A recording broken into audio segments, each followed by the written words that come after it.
Bem, pessoal, para a gente terminar, né, caminhando para o final.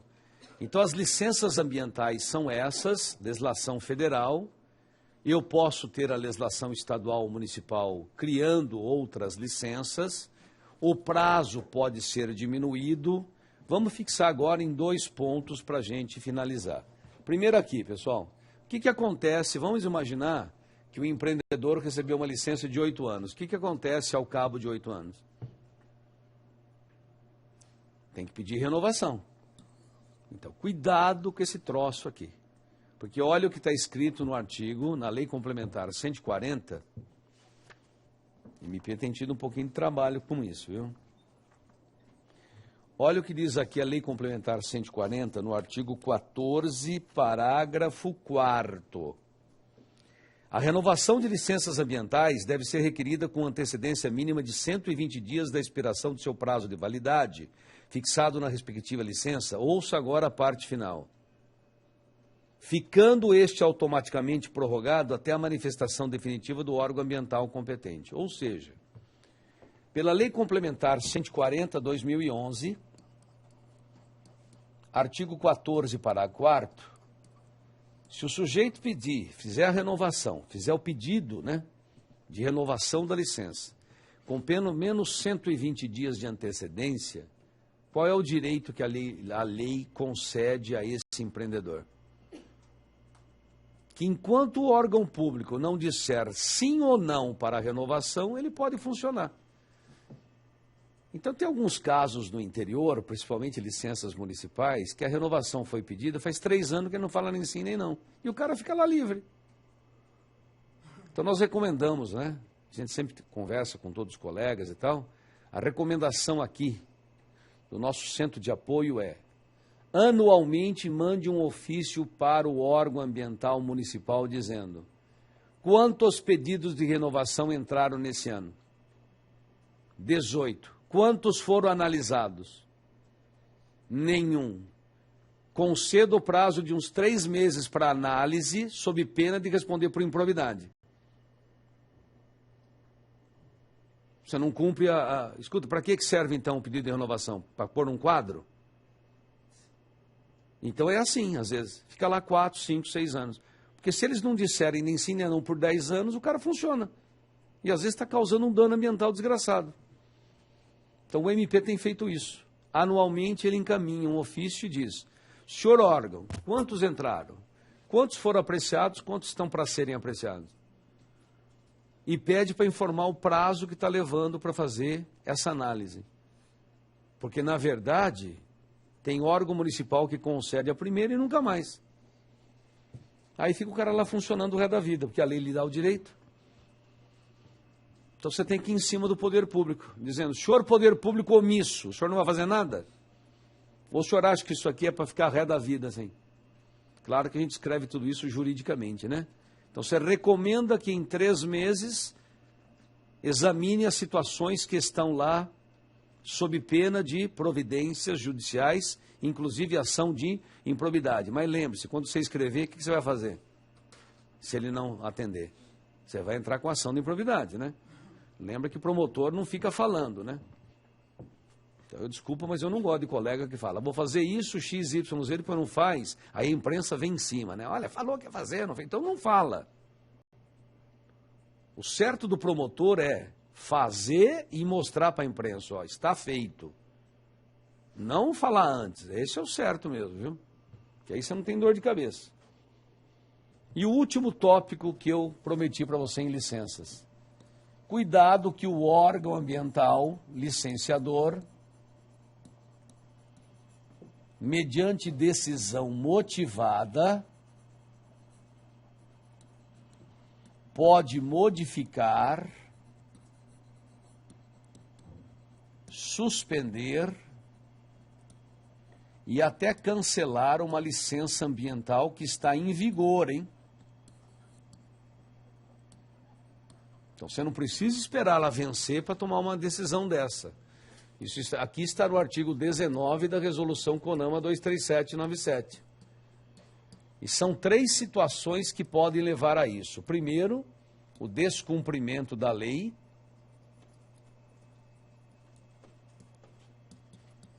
ou da licença ambiental.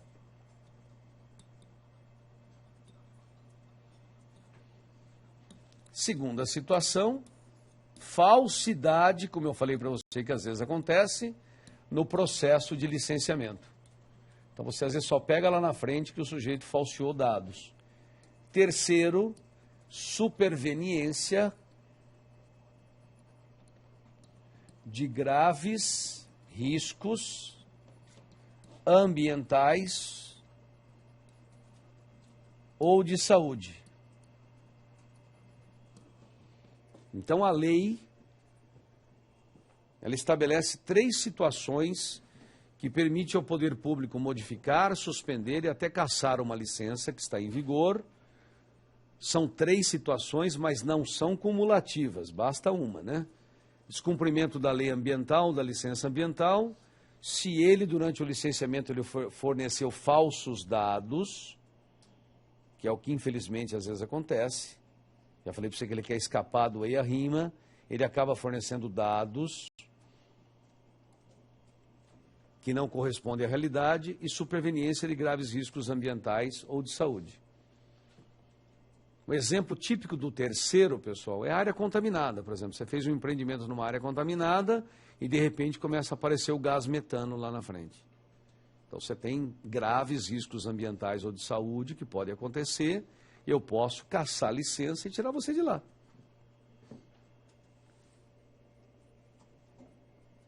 Só para que você tenha uma ideia, pessoal, quando eu tenho falsidade no licenciamento, existe um crime, Lei dos Crimes Ambientais, a 9.605/98, artigo 69A. Sabe qual é a pena máxima para esse crime de falsidade em licenciamento? 10 anos de reclusão. Você tinha ideia disso? Então, olha o que diz o artigo 69A. Ele fala assim, ó. Elaborar. Quem elabora é o técnico que o empreendedor contrata. Ou apresentar. Quem apresenta é o empreendedor.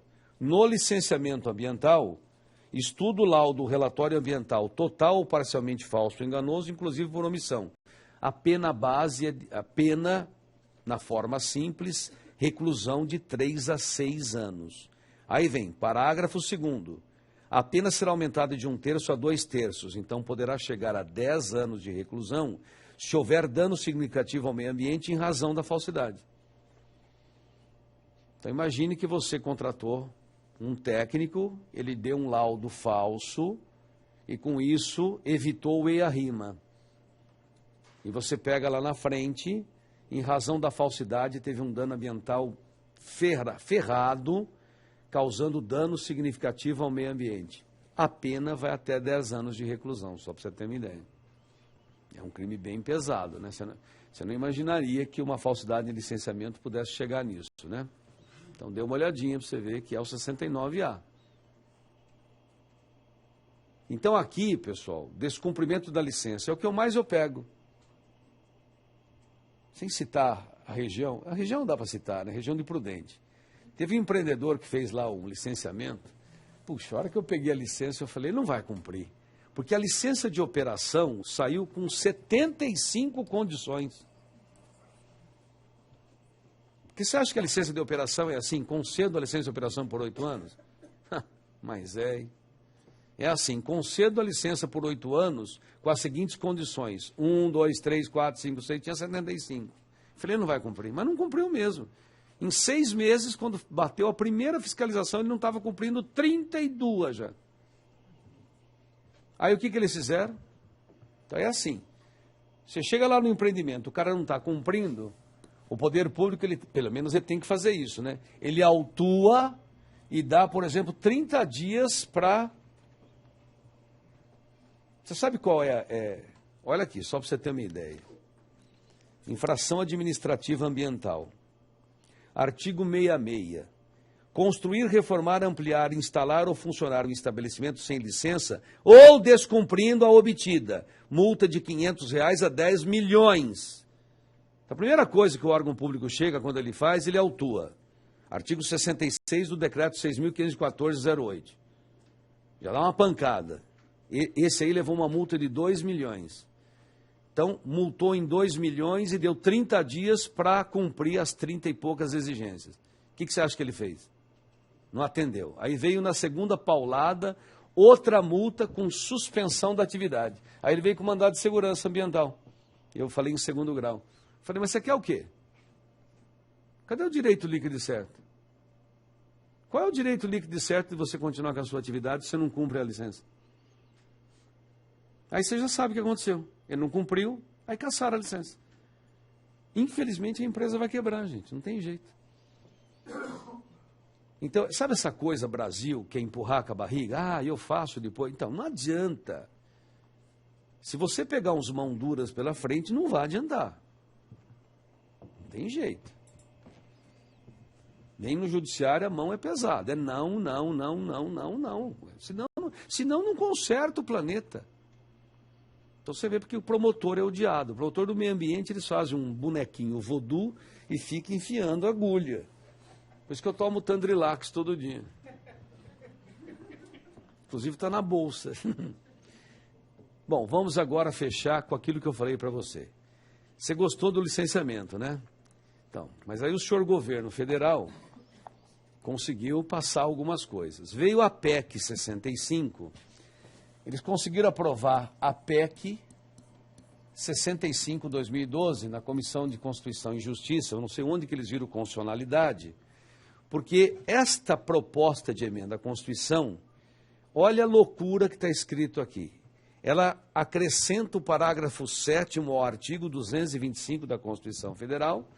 Então, ela vem e introduz o parágrafo 7º na Constituição Federal. Com os seguintes termos, olha bem. É assegurada a continuidade de uma obra pública após a concessão da licença. Dispõe que a apresentação do estudo prévio de impacto ambiental já importa a autorização para a execução da obra. Escuta, apresentar não deveria ser pelo menos aprovar. Não, só apresentar. Então eu apresento qualquer porcaria e a obra já está liberada para fazer. Como é que você vai tirar depois a obra do lugar? Você vê. Então eles colocam aqui, acrescenta o parágrafo 7º, para assegurar a continuidade de obra pública após a concessão da licença ambiental. Dispõe que a apresentação do estudo prévio de impacto ambiental já importa a autorização para a execução da obra. Presta atenção agora, que não poderá ser suspensa ou cancelada pelas mesmas razões. Quer dizer que eu não posso, em juízo, suspender e cancelar. Quer dizer que o artigo 5º 35, eu acabei de rasgar aqui, viu, gente? Olha, estou rasgando o 5º 35, o cento... Ah, pelo amor de Deus, isso é um absurdo. Onde que está isso que é constitucional?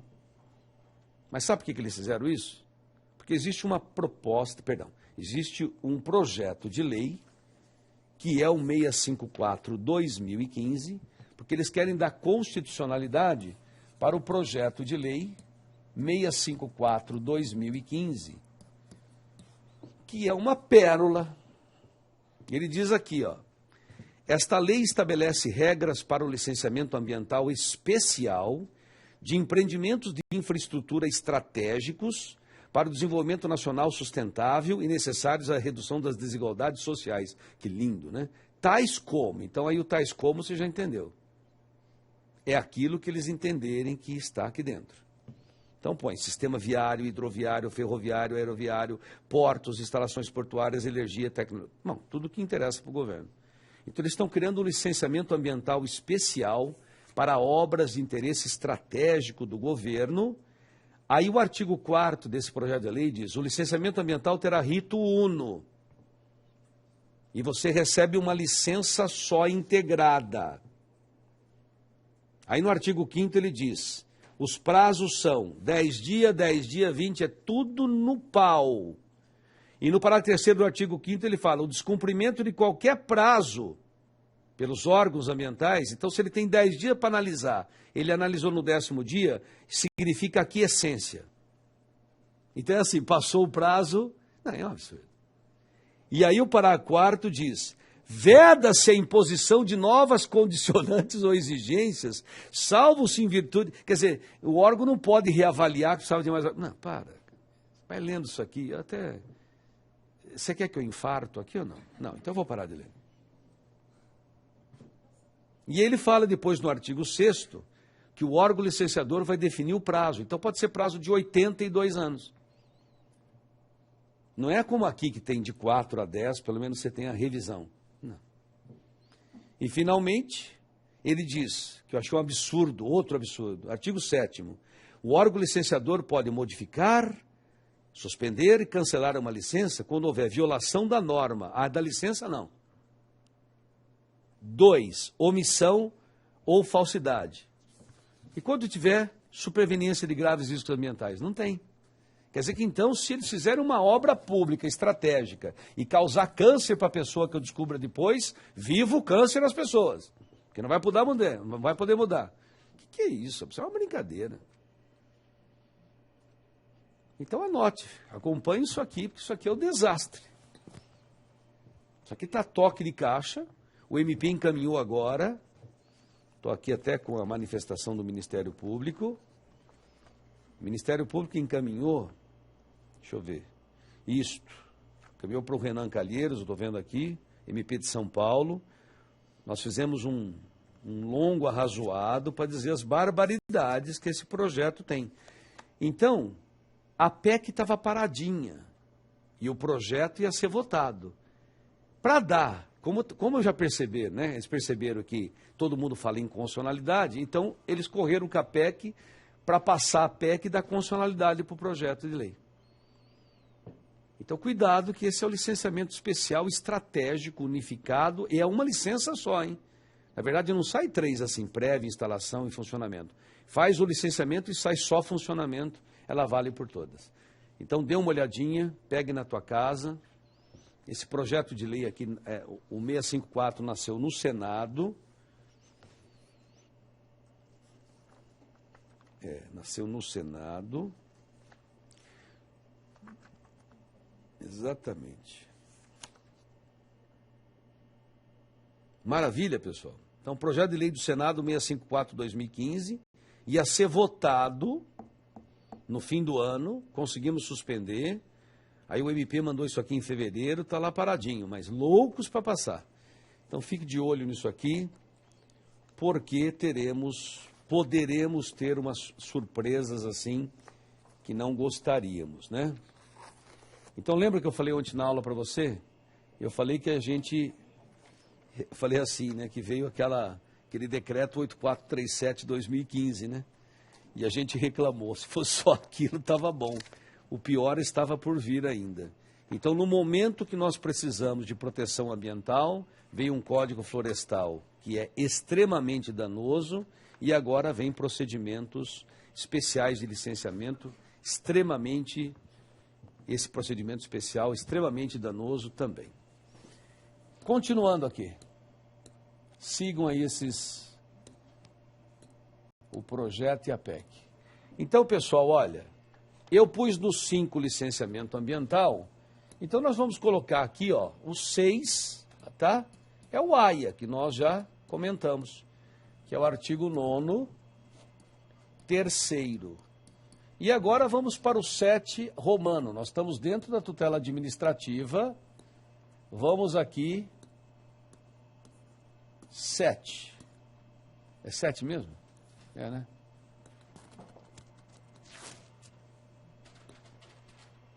É 7. Nós vamos estudar agora, pessoal, os espaços territoriais especialmente protegidos. Espaços territoriais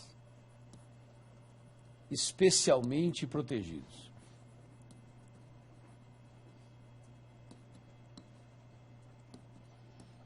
Então, presta atenção nisso aqui, pessoal. Isso aqui não é uma novidade no nosso sistema.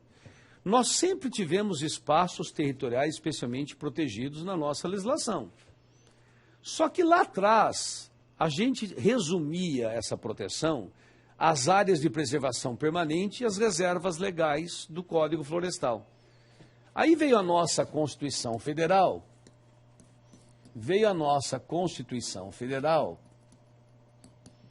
e ela estabelece no artigo 225, parágrafo 1º, inciso 3º, cabe ao poder público, cuidado que não é só a União que faz isso, já vi isso aí cair em 3, 4 provas, Eles colocam na prova, cabe somente à União. Que cabe somente à União? Cabe ao poder público instituir espaços territoriais especialmente protegidos em todas as unidades da federação. Então aqui, pessoal, a gente sempre fala, né? Caiu outro dia isso numa prova de MP federal, viu? Eles colocaram lá, segundo Gomes Canotilho, tem legislações, tem constituições que são dirigentes. A nossa viu? Estava bem, ele falava disso aí. Era uma questão de MP federal que eles analisavam isso. Porque o Gomes Canotilho, ele fala que algumas constituições são dirigentes. Elas colocam obrigações ao poder público, então não é uma atividade discricionária, é uma atividade vinculada. E é o que ele faz aqui. Ele fala, cabe ao poder público, então poder público federal, estadual, municipal, instituir espaços territoriais especialmente protegidos em todas as unidades da federação. Quando o nosso legislador constitucional disse isso, a Lei da Política Nacional de Meio Ambiente, que é de 81, ela introduziu o inciso 6º, fez uma modificação, incluindo os espaços territoriais especialmente protegidos como um instrumento da Política Nacional de Meio Ambiente. Então a gente modificou a legislação acrescentando esse inciso 6º. E aí o nosso legislador veio e editou a chamada Lei do SNUC, que é a Lei 998500, presta atenção. Esta lei, chamada Lei do Sistema Nacional de Unidades de Conservação, ela criou um espaço territorial que nós chamamos Unidade de Conservação. Então, ela introduziu um espaço super importante, que são as unidades de conservação.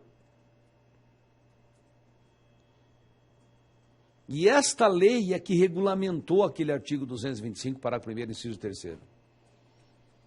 Então, se ele perguntar na tua prova, toda unidade de conservação é um espaço territorial especialmente protegido? Sim. Então, daqui para cá, você fala sim. Todo espaço territorial especialmente protegido é uma unidade de conservação? Daqui para cá você diz não. Daqui para cá você diz sim. Daqui para cá sim. Daqui para cá não. Não. Nem todo espaço territorial especialmente protegido é uma unidade de conservação. Por quê? Porque você tem outros espaços protegidos que não são unidade de conservação. Por exemplo, o Código Florestal. O Código Florestal, a Lei 12.651/12, com as modificações havidas, mas ele continua protegendo a área de preservação permanente e reserva legal. São dois espaços protegidos e não são unidade de conservação.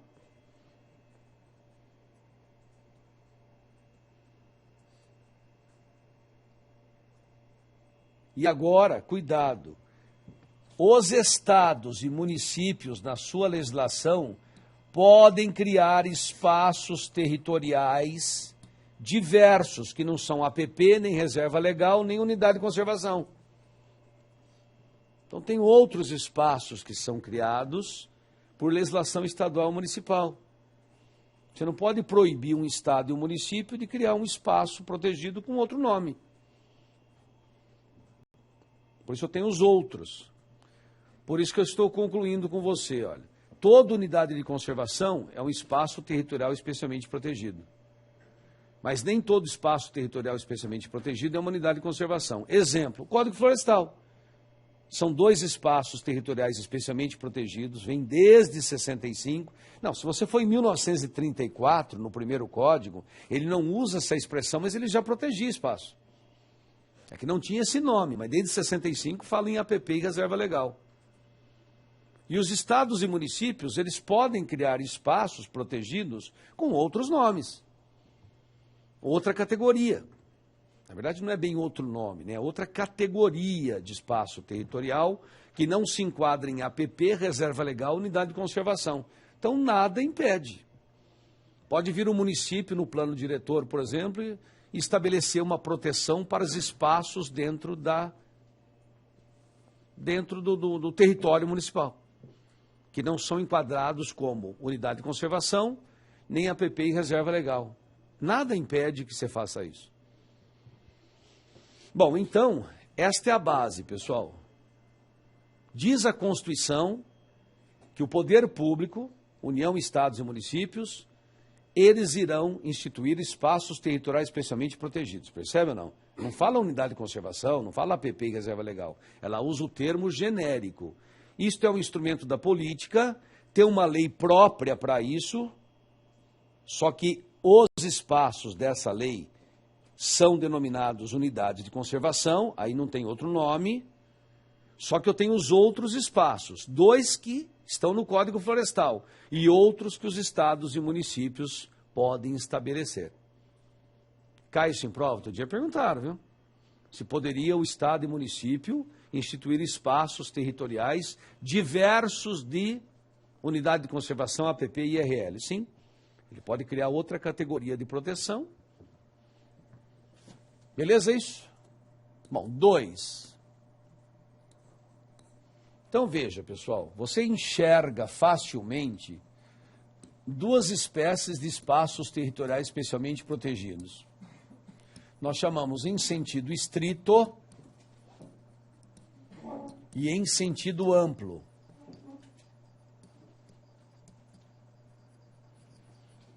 Quando eu falo espaços territoriais especialmente protegidos em sentido estrito, você está tratando unicamente da Lei 998500. São as unidades de conservação. Então, se ele falar na sua prova, espaços territoriais especialmente protegidos em sentido estrito, ele está falando da lei do SNUC. Se ele falar em sentido amplo, ele está falando dos outros espaços. E a gente vai começar estudando os espaços territoriais especialmente protegidos em sentido estrito. Então, nós vamos começar. Então, presta atenção, turma, para não ter confusão. No item 3 inteirinho, eu vou falar apenas dessa lei aqui, ó. Todos os artigos que eu vou colocar são dessa lei. Se eu colocar algum artigo diferente, eu menciono de onde eu estou tirando. Se eu não colocar nada, você já sabe, é da 9985. Então, a partir de agora, só a 998500.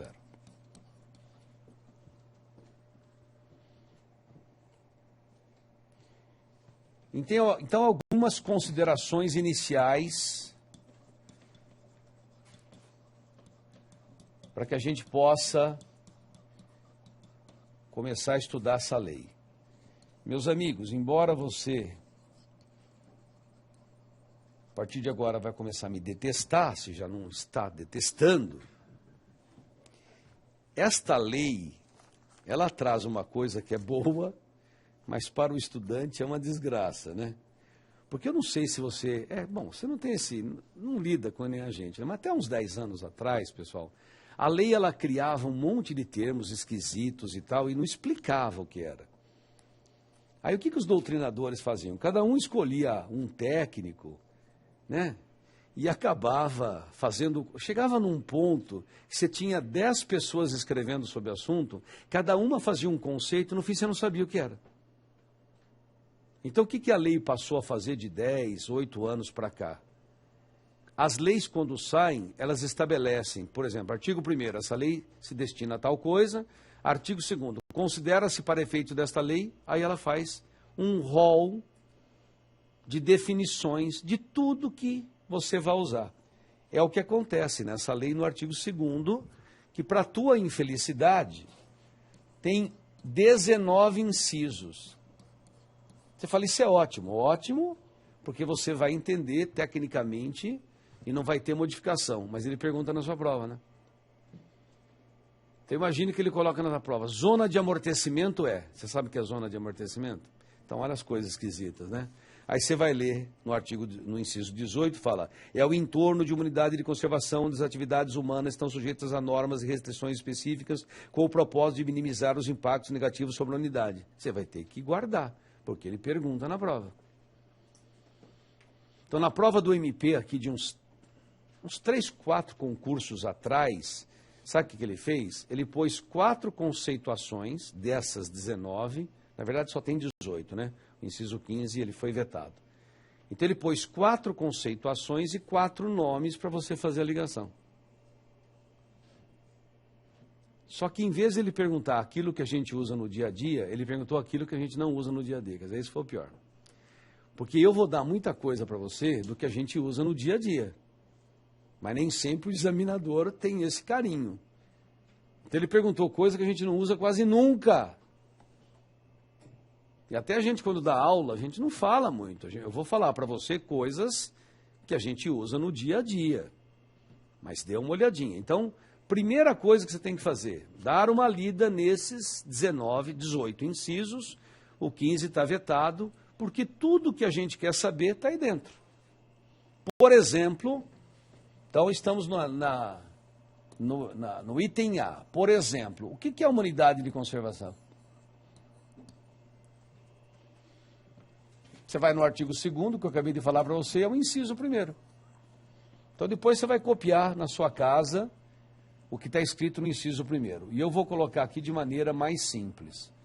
Unidade de conservação é uma área perfeitamente delimitada que tem uma importância ambiental qualificada, senão não teria razão para protegê-la de maneira especial. Então, uma unidade de conservação é uma área perfeitamente delimitada, que tem uma importância ambiental destacada, qualificada, e que o legislador resolve protegê-la de maneira mais qualificada, mais aguda. Então ele cria aqui uma unidade de conservação, pronto. Ele vem e cria uma unidade de conservação, ele institui uma unidade de conservação, né? O correto é instituir. Ele institui uma unidade de conservação, sempre por lei ou decreto. Então, por meio de lei ou decreto, o poder público federal, estadual, municipal, ele institui ali uma unidade de conservação e, a partir daí, eu tenho um regime especial de proteção dessa área e administração dessa área, e aí eu começo a incomodar as pessoas. Lógico, porque é isso que incomoda. Você cria limitações administrativas. Eu sempre comparo, gente, a instituição de uma unidade de conservação com o tombamento de um imóvel. Quando eu tombo o imóvel, eu faço o quê? Eu estabeleço o quê? Limitações administrativas. Mas eu afeto... Quem que eu afeto? O proprietário desse imóvel e um pouquinho de imóveis no entorno. Então, quando a gente estudar tombamento lá na frente, né, a gente vai voltar nesse tema. Quando eu tombo, pessoal, então aquele imóvel tombado sofre limitações administrativas e lembre-se que todo tombamento tem que dispor a área de entorno, ou seja, eu tenho que conservar o entorno para que haja visibilidade do bem. Então eu tenho sempre no tombamento a afetação do bem em si e de alguns ao redor, ok? Agora imagine eu criar um parque nacional. Quantos são afetados? Primeiro que quando eu crio um parque nacional, as pessoas que têm propriedade dentro serão todas desapropriadas. Tira todo mundo de fora, de dentro. Imagine, muda a vida das pessoas. E nós temos 12 unidades de conservação. Então eu estava assistindo um programa na Globo outro dia, só RPPN, que é uma unidade de conservação, hoje eu tenho acho que umas 3.400 no país já. É bastante. Então, com o caminhar do tempo, o poder público cada vez mais cria unidades de conservação. Além do que, muitas ONGs compram áreas para criar unidade de conservação. Isso está acontecendo. Porque já que todo mundo destrói tudo, tem alguns que conseguem fazer isso. Acho que esse vai ser um caminho um dia, sabia? Criar grandes associações civis, arrecadar dinheiro, vai lá e compra áreas. Compra tudo para proteção. E eu vejo talvez esse caminho. Apesar que eu estava assistindo um filme outro dia, puxa, a tecnologia vai ajudar. Eu estava vendo um filme outro dia que eles mostravam, era um documentário, mostrando, eu tenho certeza, daqui 10 anos, mas onde que era isso? Espera aí. Não é nada de documentário, é o Globo Repórter mostrando uma feira do futuro na Itália, onde você chega na banca, se aperta assim, melão, sai assim, como assim está aparecendo o Luiz Antônio? Aparece o melão, todas as propriedades, calorias, quanto de CO2 vai jogar no planeta e de onde veio, se tem agrotóxico, se não tem, imaginou? Você passa, então você só indica assim, aparece todas as propriedades, de onde veio, o cara não usa agrotóxico, tem um certificado e tal, e você leva. Então, vai chegar um tempo que o cara que produzir gado em área que foi desmatada, ninguém compra carne. O que eu faço? Para de desmatar. Eu vou ter menos boi. Tenha menos boi. Vou cobrar mais caro. Cobra mais caro. É isso. Então, a tecnologia vai nos salvar. Porque daqui um tempo, não dou 10, 15 anos, a hora que você passar e pegar uma manga num supermercado, a manga vai ter um número, então você vai levar aqui. Bom, eu fiquei impressionado. Outro dia eu fui num restaurante aqui em São Paulo e eu vi que eles colocaram a mesa, né? Um restaurante bacana e tal. E aí veio o chefe de cozinha veio e foi pegando uma colher de cada produto, amarrava no saco. Aí eu não aguentei, eu fui lá e perguntei, escuta, por que você está pegando uma colher? Então, porque a gente deixa armazenado 72 horas. Se um cliente nosso passar mal, ele fala o que ele comeu aqui dentro e a gente faz análise para ver qual era o produto que tinha problema. Falei, parabéns, eu vou vir comer aqui 3 vezes mais do que eu venho. Olha o cuidado. Então, a gente está vendo algumas coisas, mas eu também tenho que falar coisas positivas. Então, ele fala, a gente guarda 72 horas. Então, a única coisa que eu falei para ele, informe o cliente, porque eu não sabia. Eu vim perguntar, informe o cliente, que tudo que eu comi aqui fica 72 horas armazenado. Então, ele põe lá o dia e o horário e armazena. Se você passar mal e for lá, olha, eu vim aqui, eu comi o prato X, Y, Z. Ele vai lá e tira e faz o exame para ver se tinha alguma coisa com problema. Não é espetacular? Então, eu começo a imaginar que esse controle, sabe quem que pode salvar o meio ambiente? Você.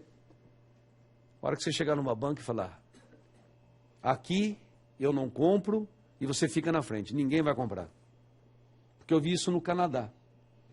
No Canadá nós estavam lá, e uma senhora de 84 anos estava em frente a uma banca no supermercado. Aquela senhora e todo mundo ao lado cumprimentando, apareceu alguém com cartaz, aí eu fui lá, né? Então, era porque tinha uma banca lá com agrotóxico, uma coisa lá que descobriram, e ela tinha 84 anos, ela ficou o dia inteiro, puseram uma cadeira, ela ficou sentada. Ela falou, ninguém compra esse produto aqui hoje e nunca mais, olha só. Aí eu falava, viva, que maravilha! Olha o que é ser um cidadão, né? Uma cidadã espetacular. E quem vai falar para uma senhora de 84 anos que vai comprar? Ninguém. Quem é que vai ter coragem de fazer isso com uma pessoa espetacular dessa? Você vê. Ela poderia estar em casa dizendo o quê? Dane-se os outros, né? Tá, é consciência, cara. Isso é maravilhoso. Nós precisamos evoluir. Eu vejo que tem pessoas, por exemplo, que passam um problema na fila do banco, começam a reclamar, o cara de trás, em vez de falar, você está certo, ele fala o quê? Pô, você está enchendo. Pelo amor de Deus, se o cara está sendo violado, você tem que dar razão para ele, porque você será ele amanhã, meu Deus. É um pensamento ainda aqui que não é solidário. Nós temos que ter solidariedade com aquele que está sofrendo, que aquele está sendo lesado. Não importa que você seja afetado com isso. Porque é essa solidariedade que falta no planeta. Bom, nós estamos estudando direitos de solidariedade. Pelo menos é isso que a gente tenta fazer. Então, olha aqui, veja como é confuso, problemático e importante. Porque a hora que eu crio uma unidade de conservação, ela pode ter um tamanho muito grande. E ela afeta todo mundo que está dentro e todo mundo que está ao redor. Porque você vai ver que isso que é zona de amortecimento. Essa parte que fica rodeando a unidade de conservação. E o que é o Sistema Nacional de Unidade de Conservação? O Sistema Nacional de Unidade de Conservação, é só você pegar o artigo 3º, diz o artigo 3º, é a somatória das unidades de conservação federais, estaduais e municipais. Então você chama Sistema Nacional de Unidade de Conservação a reunião, a somatória. Agora, cuidado que cai na sua prova, principalmente federal, o artigo 6º, hein? Porque o artigo 6º, ele diz quem é que administra o Sistema Nacional. Então, olha o que diz aqui, ó, artigo 6º, isso aqui é típico de prova federal, hein? O SNUC será gerido, primeiro, o órgão central, Ministério do Meio Ambiente. Então, o órgão central, Ministério do Meio Ambiente. O órgão consultivo e deliberativo, o CONAMA. Então, o órgão central é o Ministério do Meio Ambiente, o órgão consultivo e deliberativo é o senhor CONAMA, e cuidado, os órgãos executores, outro dia caiu isso numa prova federal e muitos alunos erraram, né? Os órgãos executores, pessoal, aí você inverte, né? Porque nós demos, lembra ontem que eu dei essa aula? Eu falei, olha, nós temos o principal órgão na esfera administrativa federal, é o IBAMA. Então aqui inverte, pessoal, aqui é o Instituto Chico Mendes que é o principal. Instituto Chico Mendes, porque se você não se recorda, gente, o Instituto Chico Mendes, ele é uma autarquia federal. É uma homenagem, o nome é uma homenagem para o ambientalista, mas isso é uma autarquia federal. Então o Instituto Chico Mendes, pessoal, ele tem por finalidade administrar o Sistema Nacional de Unidade de Conservação, tendo o IBAMA em caráter supletivo. Enquanto que nós vimos ontem que no licenciamento, ou seja, nessas tarefas administrativas, fora a unidade de conservação, é o IBAMA que está à frente.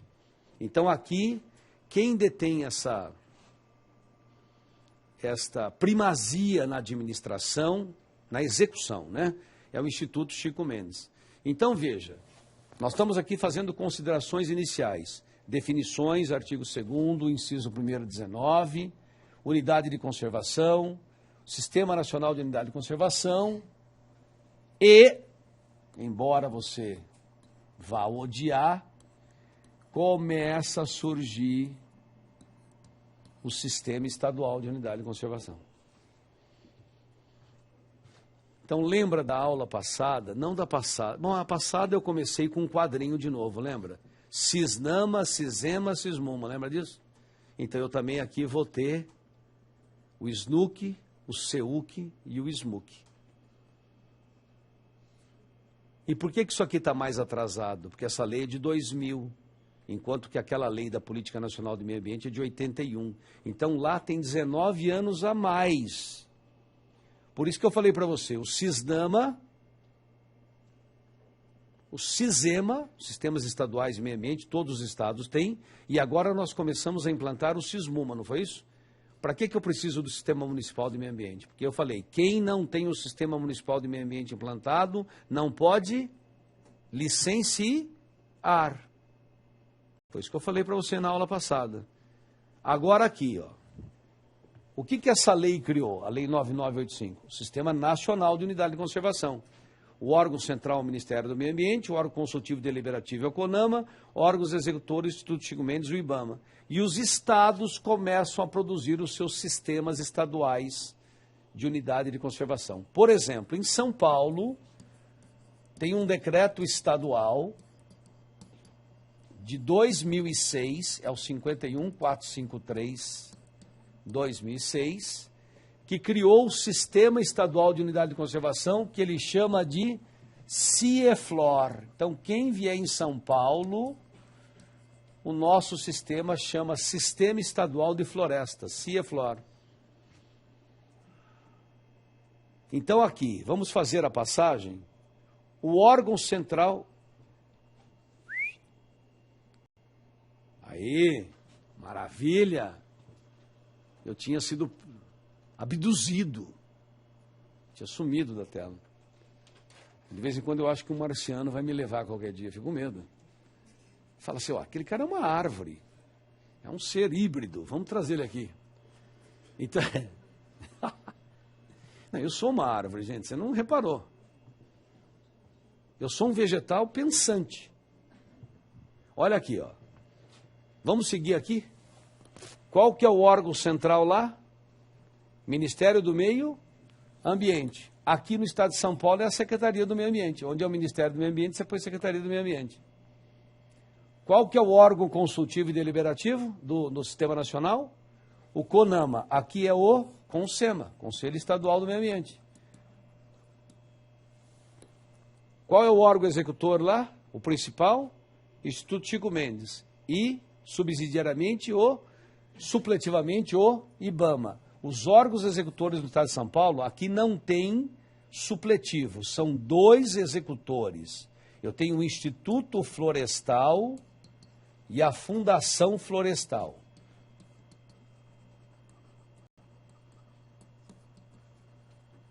Onde eu enxergo tudo isso? É dentro do meu decreto estadual. Então, se você pegar o decreto estadual, ele diz para a gente, só fui confirmar o número do decreto, que é tanto número que a gente às vezes troca, mas é isso mesmo. 51.45306. Então, no estado de São Paulo, pessoal, eu tenho 2 órgãos que administram o sistema estadual. Quando o estado de São Paulo cria uma unidade de conservação, ou ele joga para a administração do Instituto Florestal, ou é a Fundação Florestal. Só que aqui os 2 órgãos têm as mesmas atribuições. Não tem um atuando supletivamente em relação aos outros, não. Com isto, você fala, e SMUC tem? Não.